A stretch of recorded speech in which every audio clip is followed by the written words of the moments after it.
Hello, everyone, and welcome to Goldster Inside Story, where today we're going to join the dots on a big thing that over the past decades has impacted all our lives.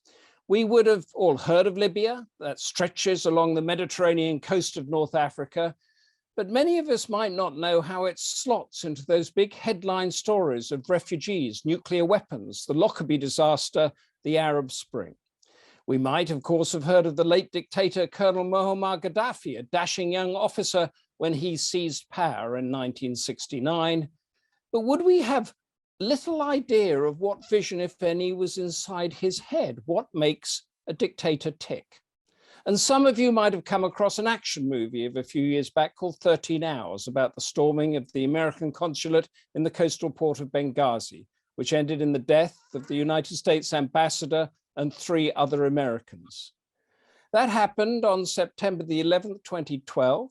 And September the 11th, we might remember, was also the date of the strikes on the New York's World Trade Center in 2001. Who are these groups that have been attacking for so long? Al-Qaeda, ISIS, and others. How easy will it be for us to join the dots and understand?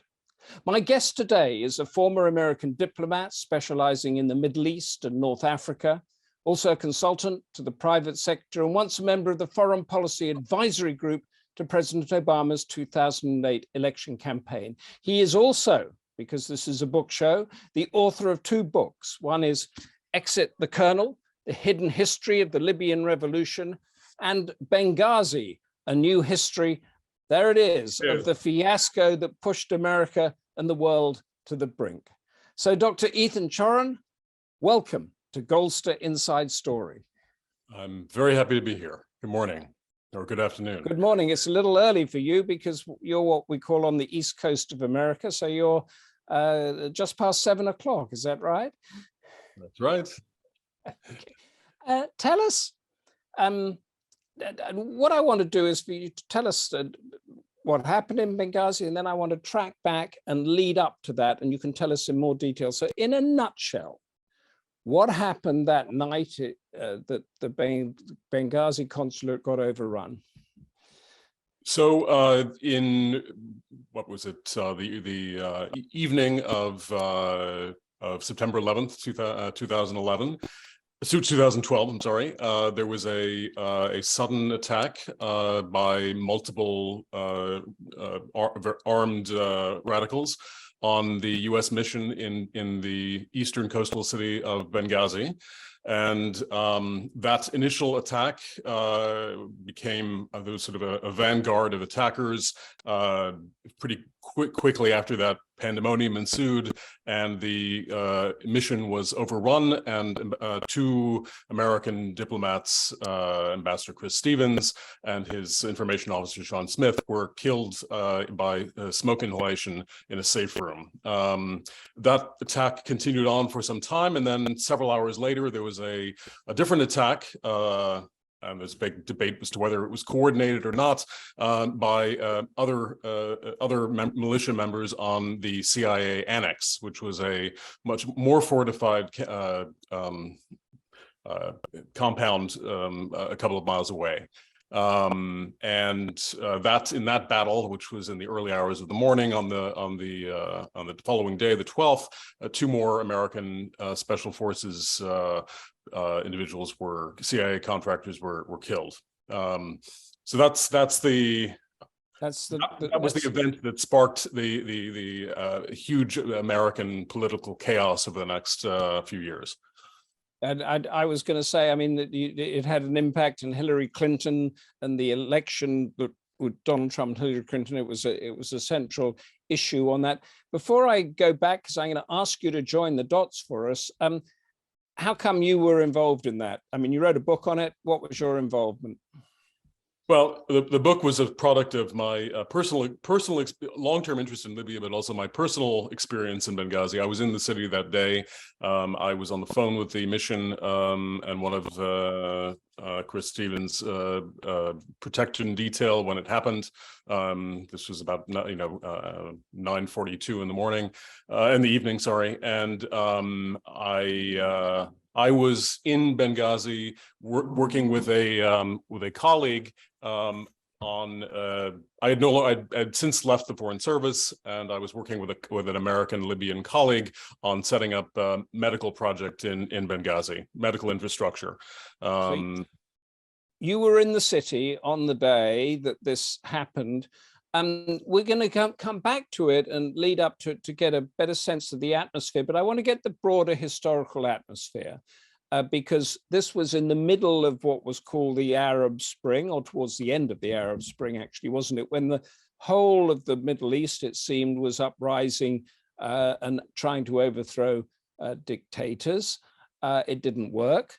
But you begin your book on Benghazi with a fascinating timeline that I must say intrigued me, because it joined the dots for me, which is why I'm asking you to do this. You begin in 1928, and you have the founding of the Muslim Brotherhood. What is the Muslim Brotherhood, and why did you start in 1928? Well, the Muslim Brotherhood is a very broad sort of revivalist, religious political revivalist group that has not exact numbers are not known, but at least a couple of million by some estimates members across the region. It is a very important political force in the region, and it's a group that is situated within a broader context of Islamism, which is sort of a political ideology that emphasizes the formal or increased role of religion in sort of modern state structure. There are a lot of awful definitions of that term, but basically it's a universe of groups that want to see Islamic law and Islam be applied to all aspects of society. And are they in power anywhere? Do they run a government anywhere? At the well, they've been in the sort of on the back foot during the Arab Spring. A number of Muslim Brotherhood related groups came to power in Tunisia and Egypt, and they've certainly had a major impact on Libya. And they've been in the opposition in various other countries across the region, and so it's a force that can't be ignored. But the question is, how does America and the West deal with it? And that gets into the whole bigger question of America's interaction with a variety of groups that ultimately use some, there's sort of a spectrum, but some of them use violence to accomplish their ends. And this is if I could just take you on a very narrow country by country tour about Muslim Brotherhood or this Islamist ideology, Iran, Muslim Brotherhood there or not? Iran has had a sort of an arm's length relationship with many of these groups, so it's certainly not a major. They're opportunistic and use whatever groups they can that are opposed to the West to advance their own ends, but this is not a major force in Iran. Right. Egypt? Yes, of course. Mohammed Morsi was elected. That was the first elected, president. Yeah. Mm-hmm. Yes. So. And Hezbollah in Lebanon that we hear a lot about? Well, Hezbollah is an arm of the Iranian sort of military arm of the Iranian regime that has its tentacles all over the place, but in Lebanon and Yemen, etc., where the Muslim Brotherhood and other Islamist groups certainly are present, but it's a complicated mix. It is a complicated mix, and that's what we're going to try to uncomplicate it during this show. But I just wanted to ask you that to actually emphasize how complicated it is. Now, in your timeline here, you have that oil was discovered in Libya in 1959. That is why the roads are so good and there was so much money over there. And then in 1969, the military coup was run by Muammar Gaddafi, who I mentioned earlier on, and he becomes the dictator there. And then 79, we are jumping here, but you have in December the 2nd, the mob attacks and burns the US embassy in Tripoli. United States designates Libya as a state-sponsored terrorism. So what was happening there in that, say from Gaddafi taking over to that attack there? Well, Gaddafi sort of seemed to come out of nowhere. He was a sort of a junior military officer. There have been all kinds of sort of rumors and stories about how a person with a relatively humble background, not a major figure in that universe, came to take power. But he did so quite quickly, and utilizing some resentments around the division of oil resources at the time. Libya became independent in 1951 under a constitutional monarchy with King Idris. And interestingly, Idris was a member of the Sanusiya sort of Sufi Sufism, which is a whole other story, had a very strong roots in Libya, but it's very much typically it's seen as oppositional to political Islam in a lot of ways. So you have these sort of ideological shifts. But Gaddafi came back, and basically in a very short period of time, I mean, he advertised himself as the first among many of the sort of free officers that he modeled after Egyptian nationalist leader Gamal Abdel Nasser. But essentially, there's a process of over a few years of consolidating power. So he neutralized every potential competitive force, including the organizations like the Muslim Brotherhood that were trying to generate a more increased presence in Libya, but in fact didn't really take at the time for a whole number of reasons. One of which being that the ideologies were not quite harmonic, to put it mildly. So he became a military dictator. Was that a non-religious, a secular military dictator? Would that be right to say? Yes, of course, Gaddafi, as most others in the region, used religion, was skillful at appropriating religious symbols and talking as a pious Muslim. And in fact, much later on, there would be this sort of, he wanted various of the Islamist communities to recognize him as a good, in quote, Muslim leader, which they felt was an abomination and something they weren't willing to do.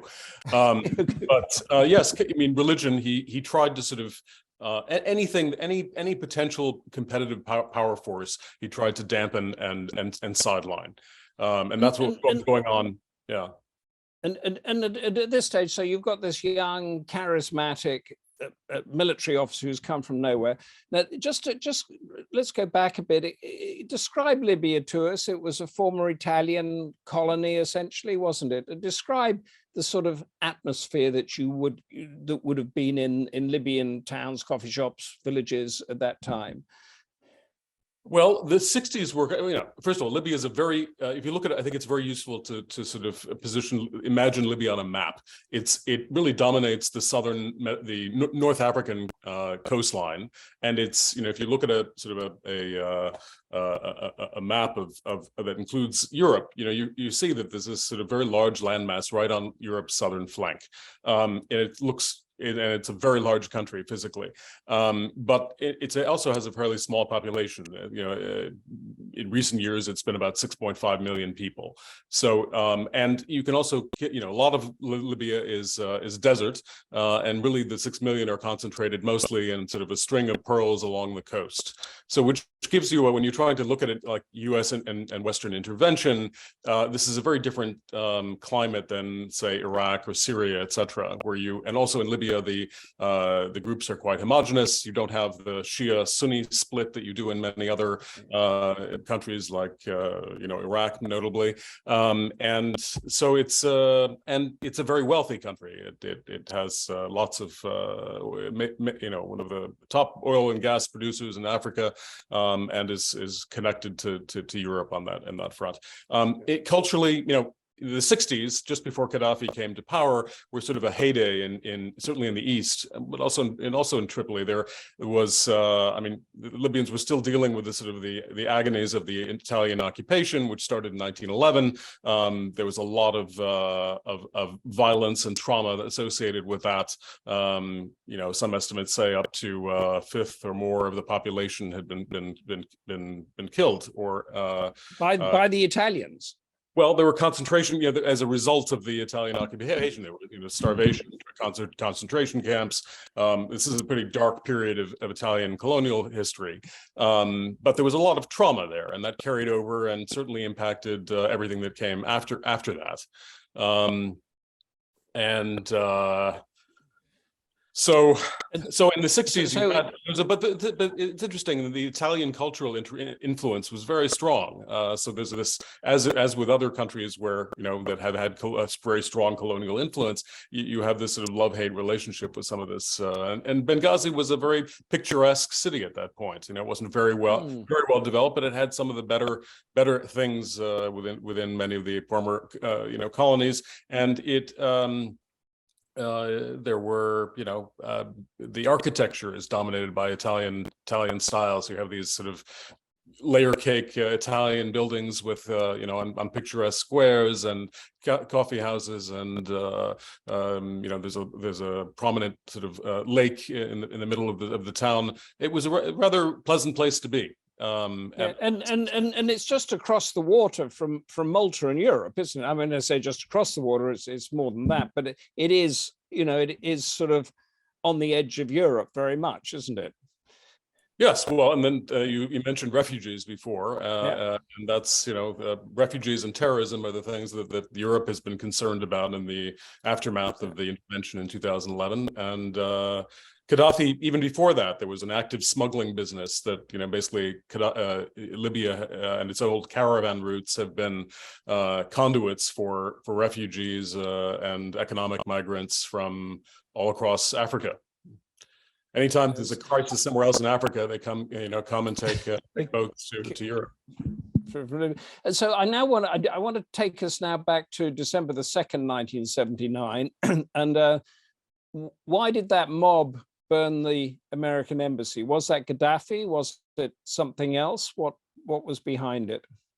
The attack on the original attack on the U.S. embassy there was another. I mean, this is interesting because I'm sure that's what you're getting at. There's a sort of every couple of decades there's an attack on an American mission in Libya, and Gaddafi, and the causes of these things and who's behind them and why are very interesting, and that plays out in the Benghazi attack, where there's been this focus on the supposed influence of a video, which did have an influence, but not in the way people generally think. At that point, Gaddafi was essentially riling up the masses to in his quest to belittle the United States. Basically, he was picking fights in various places and trying to find, and I think he was fascinated by the United States. And you have this long history, particularly under Ronald Reagan later, where there are insults flying back and forth, and I think Gaddafi tremendously enjoyed that. Was a bit better with creating colorful insults than Ronald Reagan was, but. So yeah, that's where that came from, and the U.S. was an easy political target at the time. So yeah, so the mob attack was sponsored by Gaddafi. He was using the anti-American energy to do that, and that was when Libya became a state sponsor of terrorism. In other words, it became like North Korea. It became an enemy of the US, and it was a gradual process, but it escalated, as I'm sure you're going to get to. So that was sort of the beginning, I guess, of it, and then it ratchets up with a number of issues that over the next 10 years, which all crossed our headlines. And if anybody in our wonderful audience has any questions at all about the Middle East, about Libya, about what you see in the headlines and don't quite understand why, put them in the chat, and Ethan will answer them if he can. He's very knowledgeable about this. I wanted to get to here in 1984, April 1984, we had the murder, which I think many of our audience will remember, the murder of Yvonne Fletcher, who was a young police officer who was shot with a machine gun from the window of the Libyan embassy in London. And that was... Machine gun? Was it a machine gun? I think she was... They certainly found machine guns. Yeah. Yeah, it might have been an automatic weapon. It was definitely an automatic weapon. I don't think, and she was, but and she was on duty there, and there was a protest against Libya there, and then the embassy was locked down with the diplomats inside for some time after that. That was a sort of pivotal point in our history in Britain, but then there were other ones, sort of parallel ones in the US, weren't there? Well, the most, there were a series of incidents in the mid-'80s which got a lot of attention, where Gaddafi was implicated, if not the sort of the backer of. He chose a lot of radical groups to sort of give them money and encouragement, and there was an attack on the U.S. on a disco in Frankfurt and at the Vienna airport, which implicated Gaddafi both. And there was of course the 1988 Lockerbie bombing of the 747 over Scotland, and that was kind of the major event that. I mean, Ronald Reagan responded to those former attacks by bombing Tripoli and Benghazi in 1986, and that's so there's a ratcheting up of sort of bit by bit. It's not like an invasion. It's not like Iraq or even Afghanistan, is it? It's a bit by bit element, a sort of salami slice of higher and higher incidences. Right.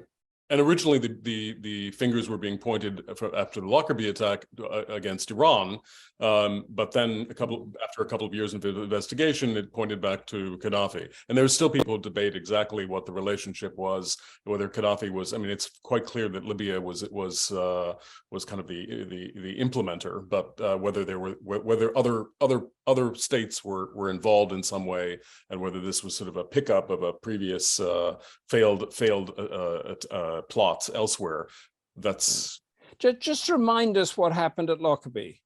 What was it that brought the plane down? It was I believe a pressure activated bomb that blew the plane up over Scotland. It was carrying a bunch of mainly American college students back to the States around Christmas, and so there was and that was I think a lot of people's lives were impacted by that. And 270 people, including those on the ground, were killed. And it became I think really a sore point with the U.S. State Department, certainly an intelligence community. They were some U.S. agencies lost some of their own on that flight, and that was always looming in the background when there was talk of bringing Gaddafi in from the cold a few years later. And there was another airliner that he was accused of bringing down as well, wasn't there? A French airliner. The following year, another airline, I believe it was DC-10, was blown up over the Niger desert. That was suspected to be, well, it was the device was very similar, so that and it was suspected that was Gaddafi's attempt to assassinate one of the major members of his opposition, who was not on the flight.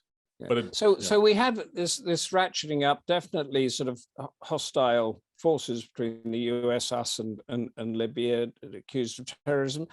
At this stage, give us a picture of Gaddafi's personality, his style. What did he really want to achieve? Well, he was he's a very complicated person. I think the tendency has been in the States for a long time and elsewhere to dismiss him as a lunatic who brought his and not particularly bright, somebody who brought his tent to wherever he went and staged a show. Certainly, I think he was a very in many ways a very smart and insightful person who was an expert at manipulating other people's desires. So I think he cast he sort of cast webs everywhere, and many major politicians in the West have gotten caught in them, expecting that they've managed to, secure some favor from him, only to find that the trapdoor has been sprung. So that's and he's a showman. There's nothing. One thing that I can't get an image I have a hard time getting out of my head was, while I was a diplomat, I was assigned to go and stand in for the chargé at the time at many of Gaddafi's meetings, and there would be his protocol officer would be standing there in kind of like a Sergeant Pepper's outfit in front of the assembled masses with a 7-foot whip, which he would run around and crack when the audience didn't respond enthusiastically enough. So everything was the thing. There are all kinds of very bizarre things would happen in Libya, and I think Gaddafi reveled in this. It was part of his Romulan robes, and he's usually often referred to as a sartorial leader. So it was all about props, and he oftentimes he let his emotions get the better of him, and made a lot of enemies in the Arab world that way, which is one of the reasons why the Arab League was in fact so eager to jump on the Arab Spring bandwagon and get him, and the American and French etc. initiatives to get him out. He managed to offend everybody. And he also had this sort of coterie of very good-looking female bodyguards around him, didn't he? Yes. Well, I think you mentioned before Libya Gaddafi, he did. So that was another one of his props. And that worked very well. He got a lot of attention. So he So, but I think what I'm thinking is, not only it makes a great showmanship picture to have the dictator and these beautiful women around, a bit like James Bond, isn't it? Excuse me. But where does that sit in the Islamic world, where women are meant to be, as we playing out now? Was he putting himself forward as an Islamic leader, an African leader, a secularist leader? It was another strange episode where he invited 200 Italian models to listen to him talk, and then handed out copies of the Quran after the event. So you can make of that whatever you will. But he, Gaddafi did do some progressive things. Women were part of the workforce in Libya. Of course, the workforce was perverted by the fact that this was a rentier state where everyone had to rely on patronage, etc. But you didn't have this. He opposed visible displays of religiosity. So you didn't have women. People would. This was an increasing sort of pan-Arab, pan-Muslim thing development, where in the late 80s and 90s you had many more women associating with visible displays of devotion to Islam. But this was in part also sort of a protest against all the other things that Gaddafi did. So he did, he brought some basic education. He spread, tried to reduce tribal influences by mixing populations, not always in the most smooth ways, and brought the country's basic level of living up. But compared to what he could have done with all of the wealth that they were amassing, that's where the resentments, I think, came crashing down. If you put it, I want to move on to the sort of Al Qaeda groups in a second. But if you put what Libya did, what Gaddafi did or not do with his oil wealth against what Saddam Hussein in Iraq did or not do, against what Iran did or not do, where would you put him in that? Well, I think you can fairly say that most of the Middle Eastern strongmen did not optimize their oil wealth. So I don't know how to answer that question. There's no answer to that question. I think Gaddafi's, and one thing Gaddafi did was he spent a lot of money on these foreign adventures and building sort of monuments to, indirectly or directly, himself in other countries. So there was while I was there, certainly there was a lot of sort of chatter about the fact that Burkina Faso was getting X, Y, and Z, and Tripoli could use a polish. Yeah. You mentioned, as I'm going down the timeline now, there's the Libyan Islamic Fighting Group, which is in Libya, presumably. Then you have a thing in 1992, Al-Qaeda moves to Sudan. And in our news headlines, we have other groups, ISIS and Hezbollah, we mentioned, and everything like that. How are they all linked? How is Al-Qaeda linked to Libya, linked to the Libyan Islamic Fighting Group, linked to the Taliban in Afghanistan, and so on? Well, I think that's a big question mark when you get to an event like Benghazi, is that I think one of the major problems that the West has had, and the UK included, is one of sort of a short-term perspective on this phenomenon of Islamism and radical Islam, where there's been both a desire to use some of these groups against other adversaries, like we did in the Soviet Union supporting the Mujahideen in Afghanistan. That was sort of the original kind of that was the sort of primordial soup out of which many of these groups sort of advanced into more radical stages, and then the West supported that, and then suffered the consequences later in the form of the establishment of Al-Qaeda in 1986, and the incidents later, and the I was going to say Libya's connection to that. You had a large number of these groups from different nations in the Middle East converged on Afghanistan, made relationships, created their own organizations, and these groups became very sort of satellites and had various relationships with and different levels with Al-Qaeda, and also had the goal of essentially bringing this revolution back to getting rid of the secular godless leaders back in their home countries. So there's a group of Libyan Afghans, of which sort of all these groups were sort of called ex-Afghans, or right. Afghan Libyans, because it's Libyan Afghans, whose major objective was to use the skills that they obtained in Afghanistan to come back and overturn Gaddafi. And at that point, after all of these other incidents that we described earlier, Locker being one of them, these groups were seen as somewhat marginal and useful in terms of trying to overthrow Gaddafi. The U.S. Just to get it right, because I always have to remind myself, these groups were converging on Afghanistan with the Afghanistan Mujahideen that were then fighting the Soviet Union.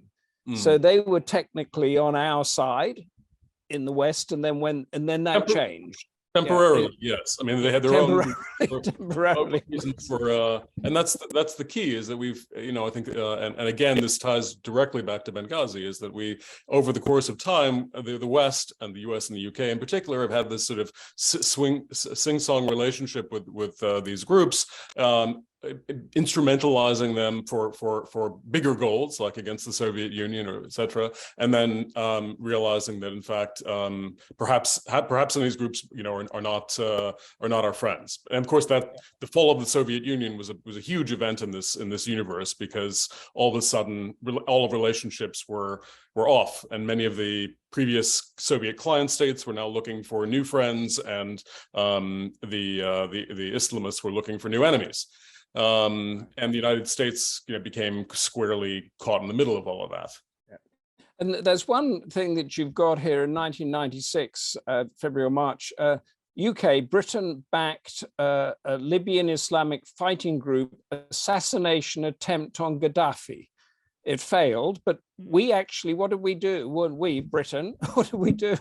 Well, there are a number of books. I'll defer to a number of books out there on this topic, which I obviously took information for this for my book. But the general story is that the UK, whether it was a rogue group within MI6 or not, etc., basically helped fund one of these assassination attempts against Gaddafi, and had some kind of relationship with this Libyan Islamic Fighting Group, which was largely in exile and acting. And And many of these groups were given asylum, members were given asylum in the UK. And there's been some speculation that in part was because the UK wanted to make sure that the government wanted to make sure that there wasn't blowback in London. I mean, for many years there was this fear that many of these groups would start attacking targets in the UK proper. Okay. So, but at the same time that was going on, the U.S. was courting so many of the individuals left Libya in the late 80s for Afghanistan via Pakistan, etc. And the United States was also looking around the time for ways to get rid of Gaddafi, and cultivated a former military general attached to Gaddafi, Khalifa Haftar.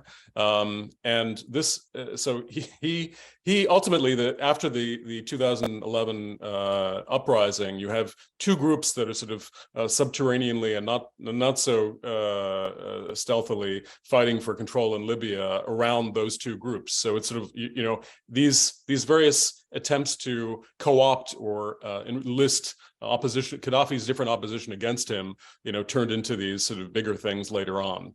And you mentioned that you mentioned nobody quite knew who was friendly, hostile to who, the relationships going all over the place. Tell us how we in Britain started handing over the Libyan Islamic Fighting Group, or the activist dissidents, then giving them back to Gaddafi. How did that all come about?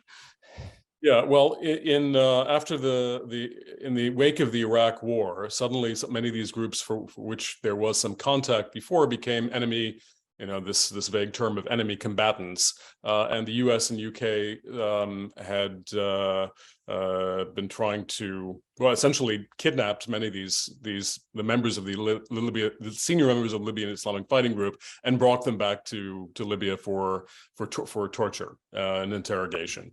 And again, there's been all of the speculation that actually much of the torture and interrogation was done by the West and the Americans in particular. But so you had this essentially around the same time, there was this process of the Iraq War also conditioned a new look at the Gaddafi regime. The United States had various reasons for accepting Gaddafi's sort of appeal for leniency, clemency, like we're not going to be the next. Gaddafi was definitely afraid that he was going to be the next in line for toppling after Saddam Hussein. So there was an outreach, and which had been actually going on for a couple of years at that point, and Gaddafi and the United States had signed an agreement. It wasn't signed. There was an agreement in 2003 that basically turned Libya into a good case, a follow-on scenario from Iraq. That all the things that the United States was missing in the Iraq debacle, which was now clear, oil contracts and a nuclear non-proliferation success, and a reform case. The whole idea that Iraq was the beginning of great change, positive change in the region. Gaddafi's reformation would be the example of this. And I think both sides realized to some degree that they would need to co-opt the Islamist groups at the same time if that scenario were to play out in a stable fashion. So you had after that, you had this sort of effort to try to reform or reconcile these people who had been tortured with the regime and with the West. And if we could extract this sort of not a confession, but a renunciation of radical tendencies, that this would be a death blow to Al-Qaeda, because some of their key leaders were now saying, we're distant from these guys. We're on the path to democracy now.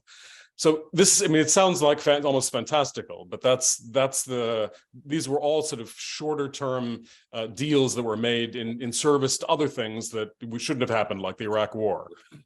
We're getting into the realms of that fiasco, well, because it seems to be completely all over the place. So you were talking, I was thinking, I sort of knew it, but you put it there for me. I was thinking, so if Gaddafi had been smart, he would have buckled down against repression, took back control of his country, and become a nuclear state, and then he would probably still be in power.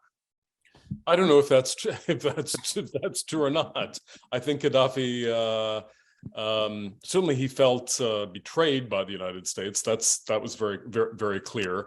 The Iranians claim that that the Libya experience, the fact that Gaddafi was sort of reformed and then attacked and ousted, was a clear case that one can't trust the Americans. But I think really what one of the big sort of flaws in that whole process was that the eye was on at least on the West side, was on these sort of vague positive narrative props, and not on the mechanics of, you know, how are we going to divest Gaddafi of his chemical weapons precursors? What does reform really mean? What do we expect from him in order to comply with what we want? And that fine detail wasn't dealt with at all. No. So essentially we had this kind of reconciliation with Gaddafi, and we didn't really resolve we thought we sort of resolved the Islamist problem in the background with him. But in fact, what we were doing was creating an environment, sort of feeding a fire in the sense. I mean, I get de Tocqueville, I think, said that the revolutions happen not when things are at the very bottom, but when they're starting to get better. And that environment started fueling the prairie fire. But given your contacts and everything in the US government and American thinking and our thinking, given what was happening then with the Iraq war, and given what was, I think, beginning to happen or happening in Syria, and how how Egypt had not exactly been a great success in building democracy, why on earth would decisions be made to bomb the administration of Gaddafi and bring in democracy?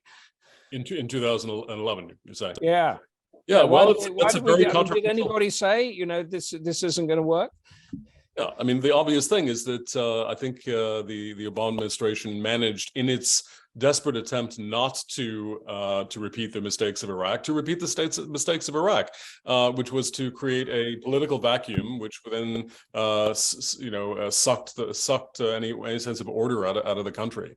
And in case of Libya was not Iraq. I mean, I think there was this great. Here's where the context comes in, and this is why. I mean, my whole thing about the Benghazi attack is that context is essential here, because everybody focused on the 13 hours around the attack, but why did that decision to intervene take place? What was the Obama administration thinking? Why? All of those things relate to our security level of preparedness in terms out in Benghazi, and what Ambassador Stevens was essentially trying to do. There was this deep gulf between some of the professionals in the bureaucracies, and particularly the State Department, who wanted to see many of them wanted to see some kind of a sort of structural, what do you call it, not state building, but some sort of effort to clean up the mess. And were deeply disappointed in the fact that the United States immediately sort of withdrew and tossed the ball to the Europeans,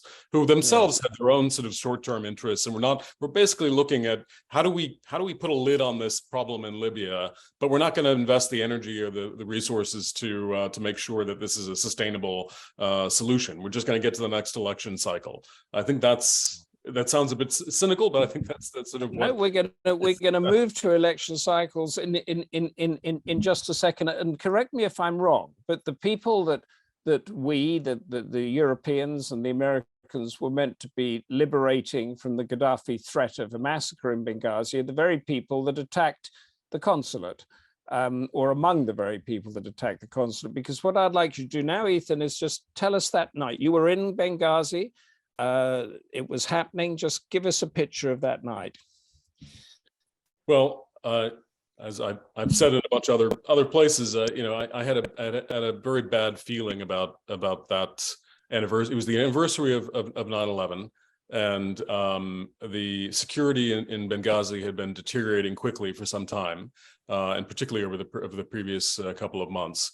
And I and my colleagues were there because essentially there was we'd been working to link American medical facilities and technology to partners in Libya on a humanitarian basis, and there was kind of like this window of the shades were closing, and if we didn't get out there and do this, we'd never be able to make up for lost time. And I think that Chris Stevens, the ambassador who was killed and was a former colleague and friend, was I had conversations with him before the attack, and a long one a couple of months before the attack, and his major concern was making sure that Benghazi didn't fall to these to violence, essentially, and that the United States had a limited window in which to go over and basically shore up and signal their commitment to secure stable Libya and the city of Benghazi. So he also felt under time pressure that he had to get out there and bring the mission. There's also a critical element in the whole attack scenario, which is that the mission was not a formal consulate or embassy. It was really a threadbare placeholder mission that did not have the resources that would be attached to a normal, to a standard diplomatic facility. And what he was part of the thing that Chris wanted to do was to get out there and make sure that that upgrade happened, and various things had to be done in order to do that. And Secretary Clinton was going to make a trip out to Benghazi, and that effort was also wrapped up in.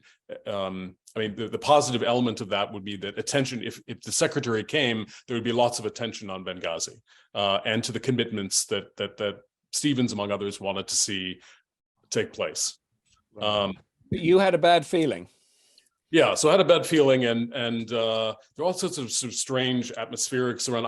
We were at a hotel, one of the more prominent, visible sort of spots in Benghazi, and the mission was a few kilometers away, and I was on the phone with one of our contacts who said something sort of strange. Do I know what's going on at the mission? That didn't sound very good. And then I came back to one of my colleagues, and we heard this massive RPG explosion. And from there, we were sort of in the dark. RPG, rocket propelled grenade, like a hand grenade going off. Yes, yeah. It's a very big hand grenade. It's bigger than that, isn't it? Right. So. And it was terrifying. I mean, essentially, there was a question as to whether the hotel itself might be a target, and I was holed up in the hotel room, clutching at a velour curtain for half of the night. Watching this sort of pandemonium outside with different people in fatigues and running around for.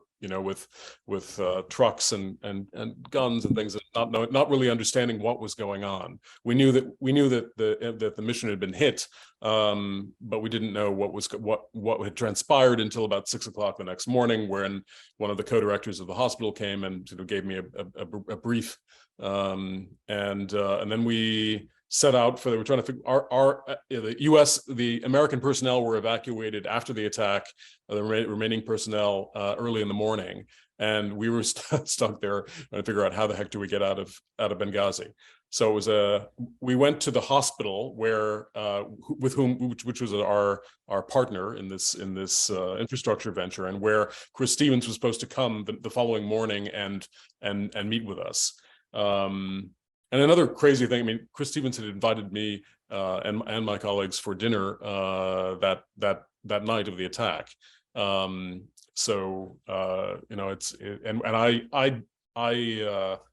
I said no, basically, because I'm citing security issues, that we didn't have protection, and I was pretty sure that they did, which was very, very tragic. How did you feel once it had all happened, and your involvement in it, and also as a former diplomat, what thoughts ran through your mind? Well, I mean, our thoughts for the for the 24 hours after were, how the heck do we get out? We've got it was deep sadness when I heard about Chris and his colleagues, and we didn't understand how many people have been killed until a bit later. And also this feeling of that this was going to be a much bigger deal than one might expect. That Benghazi was going to be a precursor or a trigger for all kinds of other things, which were probably not going to be helpful for the U.S. in the Middle East. And I was, I wrote this on the back of a cocktail napkin on the last commercial flight out. I wrote this op-ed, I meant it to be a tribute to Chris, but also a sort of a warning that the United States should not abandon Benghazi, because that's exactly what the attackers wanted. And of course we did. We abandoned Benghazi immediately, and then we abandoned Libya, and there were other consequences that continue to this day. Yeah, but you were talking about election cycles just now. This played very heavily into Hillary Clinton's campaign against Donald Trump, didn't it? Well, okay. So here's where I chronicle all these details in the book, but the reasons why Benghazi became a scandal. I mean, most people in America don't remember the details of the attack. They remember maybe there was an attack and an ambassador was killed, etc. But they don't recall the full spectrum of what happened there, or even why Benghazi became such a point of political contention. And I think that's where again, context becomes very important, because the Obama administration really was, I see the Iraq invasion as sort of the original sin on the part of the U.S. With its. Were you a diplomat then at the time of the Iraq invasion? Yes, I joined the Foreign Service in part because, I'd been studying the Middle East for a long time, in part on U.S. government fellowships, and wanted to, in Arabic, and wanted to get back after 9/11 and do something productive for my country. Did you ever anticipate it going in the direction that it did? Well, I was opposed to the Iraq War before it, when it was being, debated. Because you knew what happens when you rip down a dictator, that glue and the vacuum comes in. You sort of sensed that, did you? Well, I think most of the people who'd studied the region were very, in any detail, were very apprehensive of what was going to happen in Iraq. I don't think that's, and the whole question, again, it comes down to and it was so much a obvious political decision, not based on the facts. And this is one of the other big arguments in my book, is that the United States, or particularly over the last 3 presidencies, each in its own way has managed to degrade the professional bureaucracies, or make them or remove them a bit farther from the decision making at the top. And this is very dangerous, because you essentially and the politicization of that process means that you have no objective truth when it comes to policy making, and the general public doesn't know what the truth is either. So, if you talk about, the threats to democracy in the United States and elsewhere, I think this is a major one. Is you can't have a sensical foreign policy when you don't have when spies and diplomats and analysts are subjected to political pressures constantly. That's and now of course we've got I'm going to ask you in a second what's happening in Libya right now, but now of course we've got Russia, China, and Iran all sort of rising up, haven't we? And nobody quite knows how to deal with them and what to do. But tell us what's happening in Libya at the moment, because we're a few minutes away from when we have to wrap. But I'd say, but just add something quickly, which is that things like the Ukraine war and U.S. relations with China, essentially the United States, as a result of Benghazi, retreated from the Middle East, and the risk of something that's been referred to as the Benghazi effect, quietly, which is that the risk aversion it basically prevented us from doing other things to secure our place relative to those other powers. And I think that the Middle East people in the United States keep saying, well, why are we there in the first place? Well, but if the opposite fact, if you take us out of there, we're also impacting those other relationships. And the Ukraine war, you can draw a strong tie between that and the Libya intervention and the way that played out. Putin, viewed that as and used it as a sign of America's failure to keep promises and weakness. Yeah, and of course it was after that, wasn't it, that Russia got truly involved in Syria and won that war for them? So Right, so we didn't stand up to the Russians then, and yeah. and then you had Crimea, and then Ukraine, and then the war in Ukraine. I'm not saying that Benghazi is the cause of all of this, but it certainly was a contributing factor. And you asked earlier about Hillary Clinton and the campaign. I don't know if, but that's a big We've issue. got 30 seconds, so tell Yeah. me. Well, the Benghazi attack basically was, it has been dismissed by the American public generally as either on the right a betrayal, or on the left and a cover-up, and on the left as a witch hunt for Hillary Clinton. But the reality is that the Benghazi attack really colored American polarization. It was a trigger, and it essentially gave Trump was a product of that. So because America was getting involved where it shouldn't be. And did that come from that phrase when Trump said "lock her up"? Well, that's all connected. Benghazi was like the fissile material that enabled the whole thing to explode. And I think that's the big, if somebody looking for a good read about the impact of a scandal on American politics, and how American foreign policy has become the trigger for a massive exercise in self-harm. I think those are some of the that's it. And if anybody wants to, the links to getting the books are in there in the chat, together with a link to who Ethan is and everything. Stick with us. I just have to tell our beautiful audience what is coming up on Inside Story, and then I want to come back to you with a couple of questions, Ethan. Tomorrow, December the 2nd, I'm with Gillian Carrick. She is an animal lover, particularly of dogs and cats, and an expert on giving pets with chronic conditions like epilepsy and arthritis as full a life as can be. Yes, Goldster is not just about human beings. You can ask Jill any question you want about caring for your four-legged loved ones. December the 8th, Lucinda is with Catherine May talking about her hybrid memoir. What's a hybrid memoir? Anybody know? Wintering, the power of rest and retreat in difficult times. It became a New York Times and Sunday Times bestseller, adapted for Radio 4's Book of the Week. But what exactly is wintering and hybrid? There we go.